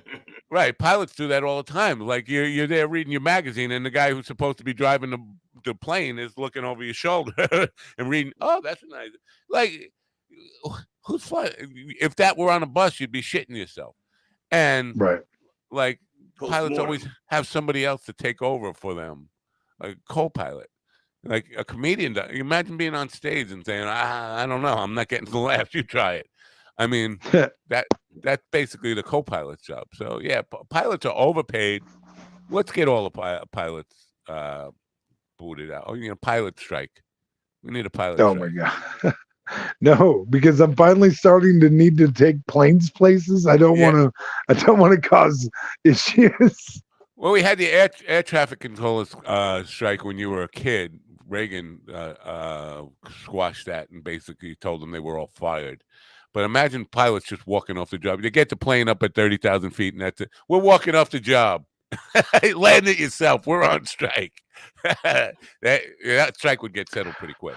I got to say, on both my flights back, I was in row 28 on a United flight, and I don't like row 28 because I'm a little bit of a worrier, and row 28 gives you a perfect view of the wing. So, the entire flight, all I did was just stare at the wing to make sure that it was, there. That's what William Shatner in. He was looking out the wings and he kept seeing that guy trying to throwing shit inside the engine. So that did William, I was just thinking about Shatner when you said that. That's a good. So you, is it the fact that you can see the wing that makes you nervous? Yeah. Because especially because when you're up there and if you hit any kind of turn, you see that wing like move, bow, and yeah. And it's just like, and like you'll see it start, like there'll be like a little piece of it that starts to like shake like super bad, and you're just like, is that fucking thing gonna stay whole? Is Like, that yeah. normal? But if Is I'm that not normal? seeing it, if I don't see it out my window, I don't even think about it. If like my window is in front of the wings, like it's not even on my mind. But the fact that like if I look out my window, there's the big ass fucking wing, like I can't help but that's all I'm looking at the whole fucking flight. Do they still have those things you can pull down that shade the window so you don't see? Listen, don't be talking sensible and reasonable and stuff. Do you What's yell over that? the road? Do you yell over the roads 27 and 29? You go, is your wing shaking too? Right? Yeah. No. Like that's. Because hey, I mean, buddy, I'm there, so I'm now. I feel like it's my job to make sure because they put me in this spot. I'm crazy. Did you know I'm a little bit off and stuff? I mean, I'm not. Who told you that? God. Plenty of fucking doctors. Yeah. I know. The guest, our guest for the second hour has arrived. Do you know if it's Ethan or his twin? Because he has a twin. What? He Ethan has has yes, he has twin. a twin. Yeah, we'll get to that. The twin talk and all that stuff. We're gonna run another quick commercial. Really pay some bills around here because getting caught up for the last couple of weeks where you guys just let me forget about commercials, forget about getting off govs, forget about everything. Hey, I'll remind you more because it's beneficial. I figured that out. Right. Yeah. So True Fire is the best place to learn guitar online. Did you know that? Are you hip to it? You can invite musicality now. Truefire.com.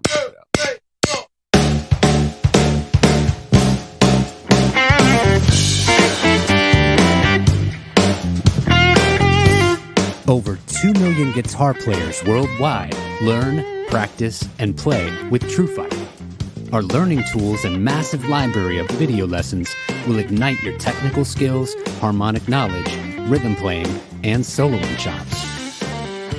TrueFire's educators are the best in the biz, from Grammy Award winners to world-renowned artists. You'll have access to an unparalleled faculty of over 300 top-notch blues, rock, jazz, country, fingerstyle, and acoustic guitar educators. Using our desktop and mobile apps, you'll work with TrueFire's multi-angle video lessons on any device, anytime, anywhere. Integrated learning tools such as video synced tab and notation, slow-mo, looping, practice jam tracks, and many more handy controls accelerate your learning experience. TrueFire style-specific learning paths guide you every step of the way.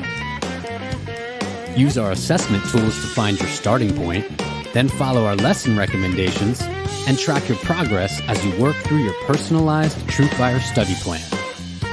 Progress faster with private one-on-one instruction, group lessons, multi-track video jams, live streams, song lessons, student forums, TrueFire's Riff magazine, premium jam tracks, and much, much more. With thousands of 5-star ratings and reviews from amateur and pro players alike, you'll find yourself in good company with the world's most comprehensive guitar learning platform. Grab your guitar and ignite your musicality. Sign up free for an all-access trial today. Sign up free for your all-access trial today. Go to mindogtv.com and click the link there or the link that's in the description. Ethan Feldman is a stand-up comedian living in Florida. Ethan is originally from New York City, started performing stand-up comedy in New York City in 2016. He's performed at the Conchi Comedy Festival, Finger Lakes Comedy Festival, Mary and Joseph Comedy Festival. I don't know what that is. Portland, Maine Comedy Festival, Turnpike Comedy Festival. He's a festival type of guy. Stand-up Roundup Comedy Festival, North Carolina Comedy Festival, and every other festival under the sun. He's been on Bravo TV, and he's been a guest with Dr. Oz. Welcome, Ethan Feldman, to Coffee with the Dog. Ethan, welcome. Hey, thank you for having me. It's a pleasure. Now, Dr. Oz, what was that all about? Did you have a medical condition that you had to be on the program for? Yeah, actually, so like I have this big like bit about having eczema. Like I've had eczema my entire life, and someone that I like that I did comedy with in New York was like, "Hey, I know someone who's a casting director for like Dr. Oz, and they need someone who has eczema to be like on the show." So that's how I ended up doing it. But my wife has it too, and we have a daughter who also has it. So we were all on the show like as guests about this like eczema segment. This was in 2019. Wow. So were you being funny, or you were just being serious about the eczema stuff? No, I Being was just funny or like flaky? being. What's up? Were you being funny or flaky? A little, Flaky. a little both. That's actually like kind of like how my eczema joke goes. I like go into this bit about like I'm gonna start like a dating app for eczema, and like the slogan for the app should be like it's the only dating app where you're supposed to flake. Because Yeah. Yeah. Uh, That's great. So yeah, Florida, good comedy scene down there. Obviously, it is. Everybody, our other guest who was scheduled today is also in Florida, and we get a lot of Florida people, and that's obviously a big state. What part of Florida are you in, and what's the comedy scene like? so I'm like in a town called Winter Haven. It's like an hour south I of know Orlando. Winter, Yeah, yeah. it's like right between Orlando and Tampa. And I Citrus World, Central Florida, near. Are you familiar with Lake Wales? Yep, that's like the next one of the next towns over. Yeah. Yeah, I went to high school there. Oh, nice. Yeah, my Yeah. wife grew up in Winter Haven. Actually, like, um, it's interesting. Like, after doing comedy in New York for so long, and I hosted an open mic at like a club in New York for a couple of years, and every week it was just always comics. There was never like any real audience there because in New York City, Right. I feel like there's like a million things to do. Not many people are going to open mics, but here in Florida, it's like I go to open mics and there's like crowds at all of them, which is like insane to me. Like I'm performing for like real people on open mics. Like so the Wow. scene is actually Oh, pretty good. but tourists for coming there for the Orlando stuff, or is it like locals? No, it's like like there's a club in Winter Haven called Laugh Out Lounge. Their website's winterhavenlol.com. They opened in I think like October 2021, and every Wednesday night they have an open mic, and we usually get like 30 to 40 audience members. Wow. Now Dude, Real you, that's, audience. yeah, no, that's good. but are you just working on new material there? I mean, what's the point of continuing? You're 7 years in. Yeah. I don't think open mics are necessarily the goal at this point. No, no. Yeah, I mean, I like am doing like I try to do new material at the open mics. Like I kind of had stopped a bit though, like during the pandemic. Like I wasn't doing as much stand up like right when the pandemic first hit, and I was doing comedy on Zoom because I was like trying to figure out what I could do Ooh. because everything was shut down, and that was pretty brutal. So like I'm kind of like after moving down to Florida, I kind of like restarted. So when I first started doing the open mics, I would just do like old material just to get comfortable on stage again. But now it's like just trying out new stuff. You know what? In New York, there are a million open mics you can get on lots of stages, but as you say, then generally the crowd is comedians, and Yeah. that's. I never like performing for people who know what I'm doing. You know what I mean? It's kind of like it's like a magician doing a trick for magicians. It's like I the secrets. It's not going to be fun to perform Yeah. for you. Yeah. So, Like uh, so that it being the case down there, you're performing for people who are not comedians, right? They're just lay people. yeah, they're What just people in town. Yeah.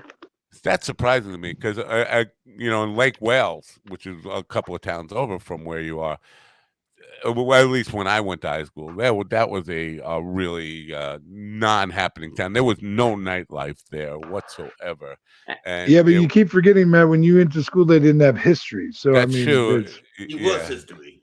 yeah, it was history. Actually, Yeah, it was in a like long time ago. To it's be very clear about that. actually in Lake Wales, a comedian that I know started doing open mics at the Eagle Ridge Mall in Lake Wow. Wales, and they have Wow, they have a mall now. See, that's big. They didn't have a mall times then. change. It was trailer parks and orange groves, and basically, Oh my God. pick, Oh my yeah, God. It's that's not why. the 40s anymore. That's my wife tells me that like even like since she was a kid, like so many houses are like there's so many orange groves, and now it's all like houses. Yeah, it was called Citrus World was there, and that's why I was there to pick oranges and put myself through high school picking oranges. So That was the life. Interesting stuff there. Have you branched out from that area and doing now? And does branching out just include other places in Florida? Because again, Florida is a lot of cool little cities along the way from the north to the south. What are you doing? Some road work?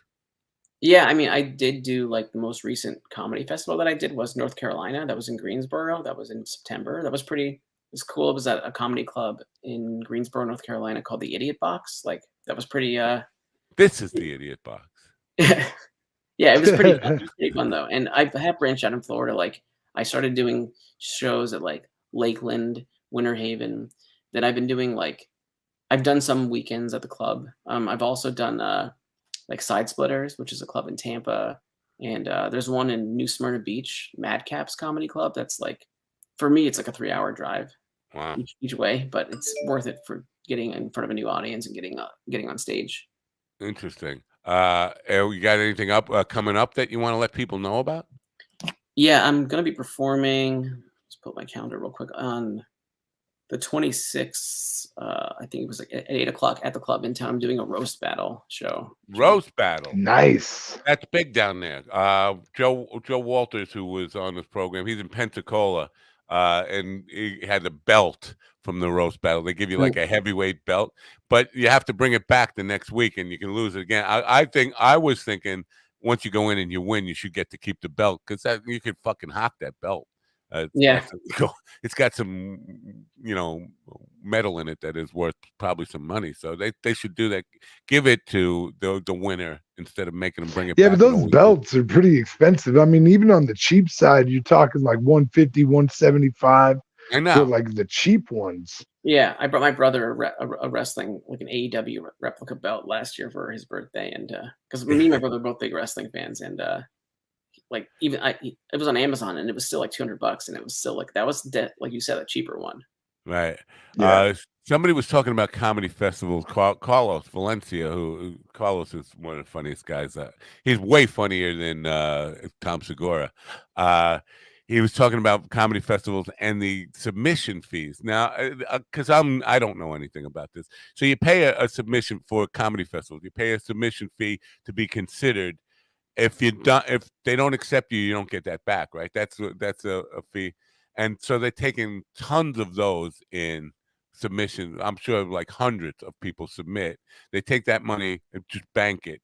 And then do they pay the actual comedians who are in the festival? And if so, does that come close to making up for the entire sum that they took in? It depends on the festival. Like some of them will give you like discounts on like hotels or something, or try to make it worth your while. But a lot of them, like you have to like be selective. Like there are some that are totally scams, or it's just like they don't even watch your tape. Like sometimes, like what I do is I upload videos to YouTube that are unlisted. So like, and I don't look at them, so I know that the view count is 0. If I submit to a tape and I'll like submit the same tape as an unlisted video and say this is my submission for whatever festival, if I get an email back that says sorry we didn't get you like into that festival, or sorry you didn't get in, and I look at my view count and it's still 0, that means they just took my money and right. So and then you can get it back, because then you can say, if you didn't look at my video, give me my money back, and they give you your money back. Right? That's how that works. Now you would think so, but I don't know. But that they could first, maybe I'm wrong about this, but if it's a public link, somebody could always throw a monkey wrench. No, so what he's talking about is he makes the link to where he only like it's a private link, and he shares it only with the submission people. Yeah. So that when there's no views, he knows that they didn't view his link. That's a cool. That's smart, bro. That's smart. And actually, I'd venture to say that you'd be surprised what you could make happen, because in their small print, I'm sure that there's generally going to be that they have to review your tape. That if they don't view it, you probably would be able to get that back if you really wanted to fight for it. But why are you going to fight that hard for $20 or $40, which is usually what most submissions are? You say I don't want my money back. Put me on stage, you little fuck. Right. Yeah. Right. But and make sure you say little fuck. That'll help. Do you? But do you kudos say to you for this getting in into a church? number of them. Do you use that kind of language in church service on Sunday morning? Yes. Fuck that. Yes. There are no bad words, only bad intentions. Gotcha. That's true. Yeah. Like I would say that in terms of like your question of like the comedy festival I did in North Carolina, I split the hotel with a comedian friend of mine who was also in the festival. I paid for the flight, which was pretty cheap. It was like Frontier, so it was like really a cheap flight. It was like maybe $48 round Yeah, trip. $31. Yeah, it was super cheap. But like all of that, all the expenses, I ended up had a really good set at the club, and they filmed it like with a really nice setup with 2 cameras, and it was like super well edited. To me, getting that tape was worth it, even though I had to spend Right. dollars. For sure. Right. No, I get it. There are, but at some point you can't eat the tape. I mean, they will continue to take advantage of you for years and years until you kind of say, no, I can't afford to just keep working for the door. We used to say back in the day when I was starting out as a musician, every place would pay the door. I was like, I got enough doors. I could use some windows and some cash is what I could use, some fucking cash and some money. But this whole idea of how much, because I'm thinking a festival sounds like a good scam to get in or a racket to get in on that scam. Why don't I just start one and charge $30-$50 of submission, get 1,000 people submitting, and then the entire pot, if you will, for the entire festival, maybe $2,000. I'm still making out big time over hand over fist. That sounds like a good racket to be in. No, I think that there are some where it's like they put money back into it, but I think a lot like that are Mm. low level, especially because comedians are like desperate for stage time. They will like that's what I've noticed like since starting comedy. Like comedians will perform wherever. Like I'll perform. I used to perform at a hostel in New York every week. Like it was terrible. Like the show was not good. It was just like foreigners who didn't speak any English, and I just wanted to like get on stage and see if anything I could come up with made them laugh or not.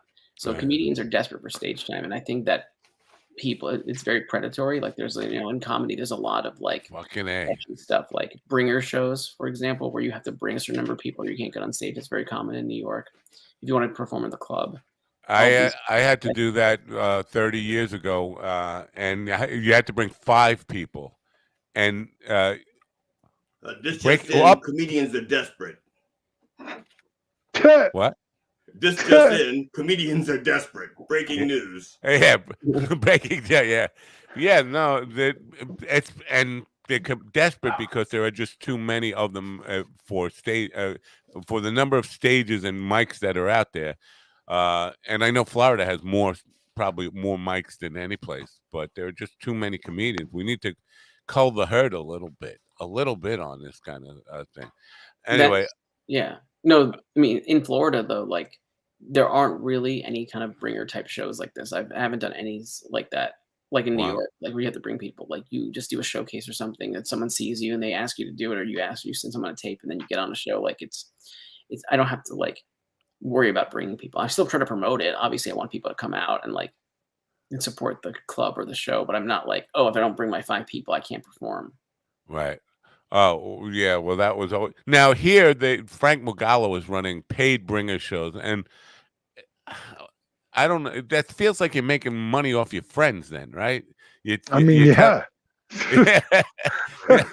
Why not just put on a house concert then? If you're making money off your friends, why not say, hey, if you want to see me perform my comedy, come over in my living room, give me $10 each, and I'll do a set for it. I mean, that's a more honest way of approaching it, I think. I don't know. It's Yeah, I did something like that my first year. Like I didn't realize this show was like this. It was at Greenwich Village Comedy Club. I forgot the name of the promoter, but it wasn't Frank, but I know him because he does shows in like Connecticut and stuff. right. And I remember Mohegan Sun. I remember, yeah, I've done a couple sets there before, but not with him. But I know him though. But like the craziest thing is I did this show like after like a year in, and after the show was over, the promoter was like, she gave me like $80, and I was like, "What's this?" And she was like, "Well, you brought this many people, and because you brought this many people, like you get paid like per person, so thank you." And I was just like, I kind of felt kind of sketchy, like I just made money off my friends. Yeah. Yeah. Now, Ethan, I have a question for you real quick. Actually, 2 questions, and you can answer both of them at the same time. First of all, your twin brother, does he have eczema? And second question is, are you the smart one or the good-looking one? My brother doesn't have eczema. And second question, actually, my brother has a learning disability, so I don't know if that's like a fair question. No, it's still a fair question. No, I mean, like, I don't know, like he has a disability, so like Well, then you take the high road and say he's the smart one. Yeah, he's definitely smarter than me in some things.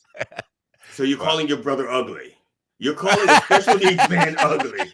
What the hell is wrong with you, Ethan? He's a special needs man, and you called him ugly. What the fuck is your problem? Oh, you are not coming into he my needs church. to clean up his act a little bit. He has a very scraggly beard, and he doesn't like shave it, and he needs to be a little bit cleaner. And you justify it like that? Oh my God! I can't talk to him. I can't. Ethan, I'm gonna guess by your last name. You're Jewish, right? So Surprise, fuck the Reverend. He doesn't fucking matter. You don't believe in that shit. Yeah. Tell him to take that collar and shove it up his ass. Yeah. Where's my yarmulke? Damn it! I have a yarmulke I stole. No, you don't. I have a yarmulke. I stole it from the synagogue I was at 2 weeks ago. I have mine. Mine's up here.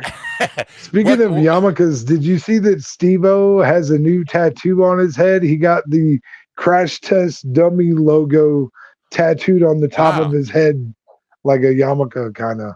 Wow. Yeah. Now, Ethan, this is interesting. Nice. Now, do you work clean, or do you work? Do you work a little blue, or? I can do. I can do both, really. Like my most recent set that I did on Friday night, I did some like stuff that was kind of clean, but like the eczema stuff is pretty clean. But then I did some other stuff that was pretty dirty, like super dirty. Like I do a lot of like self-deprecating Jewish material too, like making fun of myself and Jewish kind of stuff. I have one bit that's super dirty. That's like when me and my wife are like trying to have our daughter, like we had to go through like fertility treatments, and I had to, as part of that, I had to go to the doctors and give them a semen sample. They had to like do a semen analysis, which I just thought was the weirdest thing ever, because you're at this like hospital jacking off into a cup. To me, it's like, funny. They gave you a cup.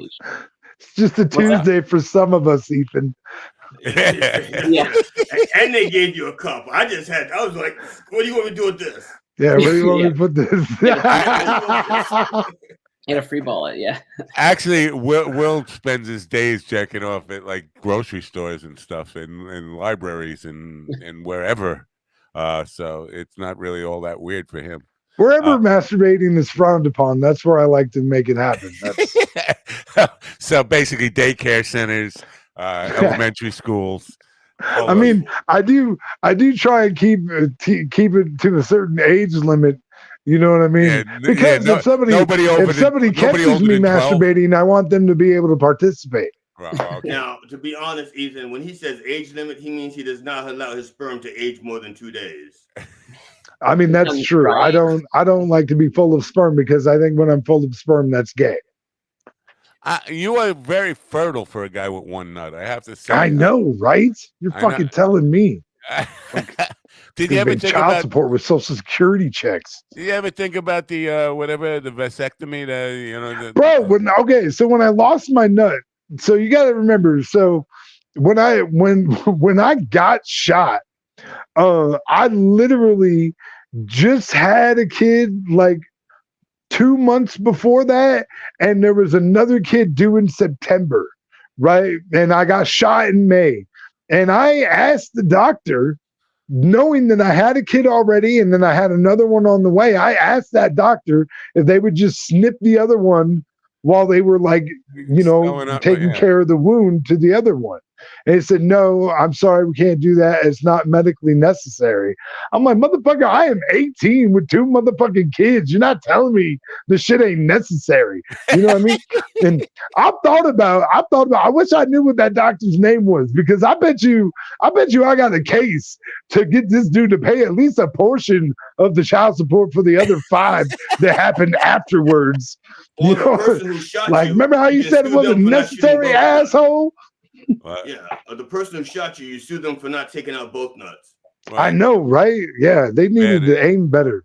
Yeah. Speaking of which, Ethan, so how many nuts do you have? Jesus Christ. Okay. And Now, I'm are they never- kosher? Are they kosher? Or, you know, They've been What? blessed by how do and or now how now are do you have like are you like shaving down there or do you have like a Gaza strip? Oh, that's a little touchy right now with what's going on. Ooh, touchy. We're talking about masturbating and nuts, but that's touchy. Oh my lord. Oh my lord. No, Yeah. I meant Look, No, look, humor me. kinda- I'm a spatza. Okay, humor me. I'm a No. spatza. I don't know any better. A spatza goy. I just go au naturel, I guess. I don't really. Yeah. Well, you know what? People don't tune in. I'm really reluctant to talk about what's going on the other side of the world right now Yeah. because people, you know, they basically get enough of that on social media. It's everywhere, and they don't need a bunch of goofballs talking about what's going on in the world. And you know, Patton Oswalt was trying to say what's unreasonable, or how do you get to a reasonable peace over there? And I was like, fucking reasonable. You're talking about fucking, you know, people who are driven by an invisible man in the sky, and they're killing each other in his name, and you're looking for reasonable. Well, forget about that. There is no fucking reason in any of it. You know, there's no reasonable solution here, and at all. I mean, it basically comes down to you got to accept killing for killing, man. So, and nobody cares. Nobody tunes into a comedy show to hear more political. Maybe they do. Maybe like the Daily Show, but not this. Yeah. Anyway, so you know what? But somebody was because you know New York, you grew up in New York, and you know the scene here. There is a opportunity for comedians in synagogues and temples. They have here on Long Island, especially comedy shows, and they're not religious shows, and you don't have to keep it clean often. There's you know, it's like opportunities for comedians. People in the Midwest and stuff, who I talked to on Twitter, were shocked to hear that. Like, what do you mean? And even in churches too, in Catholic churches, they here on Long Island, they have comedy shows sometimes, and you don't have to keep it squeaky clean and all that stuff. Bro, I would do anything to do. I want to do my bells gig in a Catholic church like no tomorrow, bro. I would die for that. I know. That'd fucking be awesome. People are shocked that there are those kind of things. Have you ever done those kind of things, Ethan? Like those kind of shows where it's synagogues, churches, any of those kind of things? Yeah, I performed at a synagogue in Long Island. Actually, I think it was in like Belmore or something. Like, yeah. It was actually like for a bar mitzvah. This one promoter in New York knew a bunch of comedians, and we all performed there. He made us had to wear like suits and stuff, but it was like it was fun. Yeah, like I did some bits there that because I was still pretty new at the time, that in hindsight probably weren't that appropriate, because like I had this bit about my grandmother being like, oh, she's a nice sweet Jewish grandma, and when I say that, what I really mean is she's incredibly racist. And I was saying that in this synagogue, and then after I was thinking, oh shit, maybe I shouldn't have said that, because like there's a bunch of Jewish grandmas there. They're probably all like super. Did he get a laugh? Did he get a laugh? Yeah, but I mean, don't you think they got to be able to self-realize a little bit and laugh at themselves. Yeah, like no, I think that they had fun with it. One of the other comedians were like, "You're making fun of like all these old Jewish ladies," and I was like, whatever, they're my people. I don't care. It's like fine. Right. Yes, but are there kind of opportunities in Florida for that, or no? They don't even do that in Florida. I've never. I mean, when I'm in Central Florida, it's not very is like. It just a New York thing? Maybe it's just a New York thing. I don't know, but there are. I know there's one this weekend in Dix Hills. There's a comedy show at a synagogue, right? The closest thing I would say is that like I joined a temple down here in Winter Haven, and the people there knew I did stand up, and they wanted to come see me perform at the club. So like a bunch of them came to the club to see me perform, but like the average age at the synagogue is like probably 80. So it was like, and I figured that like I saw the picture of like the headliner that weekend, had a 10-minute spot. I figured, oh, he seems like he'd be clean. I didn't watch any of his material, which was a mistake, because he was like, he picked on them so like hard. Like he was so filthy too. And I was worried like, oh man, are these people like not going to allow me back at the temple or something? But they were right.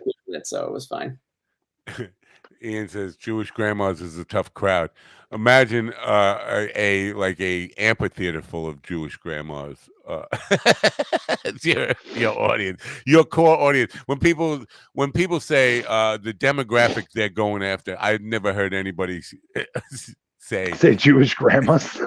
Jewish grandmas is definitely my target audience. That's been Adam Sandler's target audience ever since 8 Crazy Nights. You know what? Maybe you're right about that. That actually might be like my target, because I had performed at I hosted the show at this bar in Lakeland called the Pink Piano a couple months ago, and there were people that I recognized from the temple that came to that show. They were like, "Oh, we love all your shows." I posted it like on Eventbrite and stuff. They like followed me around to multiple shows. I'm like, That's this great. Is my crowd down here is just like older Jews. That's cool. Yeah. I mean, you know, Louis C.K. was talking about that, and he wasn't talking about it last night, but I watched the tape where he was talking about it last night in one of these podcasts about, because musicians have done this all the time, where you go to I've never seen comedians actually have a sign up for my mailing list sheet. But he said when he was first coming back from his jerking off in front of people type of thing, and he was working clubs, he said he took a cue from that and said, you know what, I need to cultivate my own following and audience and know who they are so I can contact them, because I'm starting over again, and getting people on their mailing list. So developing a following, no matter what age or demographic is an important part of show business, and I think a lot of people overlook that. So yeah. And to latch on to what you see, I mean, if you see a group, attaching themselves to you, I mean, yeah, roll with it. And I would for sure. Would you develop new material just for that? Oh, bro, I'd be making some nasty ass fucking jokes about how Danica and I probably gonna get divorced so I can run off with some old rich Jewish lady. Oh yeah, that'd be happening immediately. Like, one of you bitches is about to win the lottery. We're both gonna win. You know what I mean? Like, now, Ethan, down there, is it still like, because it seemed like really redneck when I was there. Yeah. Do you run across a lot of that? And like, I guess the best comedy audience I could be able to say equate them with is like the blue collar type of people, and they're looking for Larry the Cable Guy type of humor. Do you get a lot of that? I would say, yeah, like Winter Haven is definitely more like red than like a Tampa or Orlando. Like, so like, because I was living here, we moved here in like early 2020. So living here during like the 2020 election, like definitely as someone I've never even lived outside the state of New York before. So being here during the pandemic, when it was like tensions were pretty high. Like, I remember my wife's neighbor, who's been her neighbor forever. He came up to us one day, and he's a very nice guy who watches the house sometimes when we're not here. He came up to us. He had a stack of Trump yard signs and was like, "Hey, you want one?" and we were just like, I honestly, like, I'm from New York. I'm a pretty liberal guy, but I don't even put anything in my yard, period. Like, for either side. So I was just like, nah, I'm okay, thanks though. And he was like, all right. And then we like came back from lunch or whatever. The entire neighborhood he handed them out to everybody. Like, the whole neighborhood had these signs. You know what? What a fucking waste of money, man. Yesterday or the day before, I was driving through town here, and there's one little island of grass on it that divides the main street between a bypass on Rocky Point, New York. And in that little piece of grass there were 40 signs, all for the same politician, Ed Romaine. Ed Romaine signs all over that ground. Like, one sign would do it, first of all. But 40 signs. And nobody ever changed their vote for a fucking sign they saw on the side of the road anyway. But I don't think anybody donating money to a political campaign thinks, oh, I hope my money goes to like 40 fucking signs they can put in a 5-foot piece of grass. You know what I mean? And I think if people were aware of that, nobody would give to. By the way, I don't know if you know this, Ian, but I'm running for Congress and not asking for any money, not accepting any money. But I think if people knew about the signs thing, nobody would give money to a politician because it's all going to get wasted. I mean, it's just ridiculous, man. All the money that goes into these campaigns, if we just took that money and put it towards solving some real problems, we could do some real good in the world. Literally anything else. Yeah, anything else. Yeah. Have you ever changed your vote because of a television commercial or a radio commercial? Say, oh well, I heard about it on TV. I just changed my.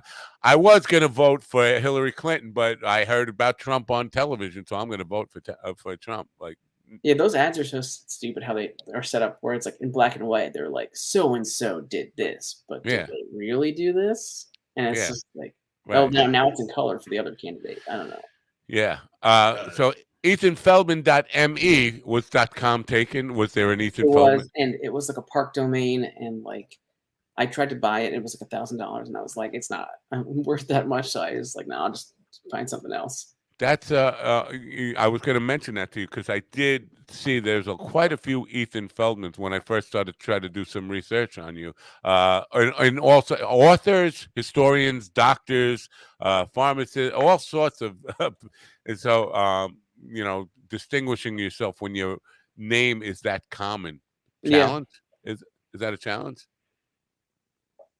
Oh, yeah, I mean, I actually, like, one of my comedian friends in New York, her cousin is an Ethan Feldman also, and he's like a chiropractor or something, so maybe I should have gone with a stage name, actually, but I never thought about it. We have to say goodbye to Governor's Comedy Club. By the way, Dave Attell will be there this Saturday night. I'm still not sure I'm going, but I'm hopeful.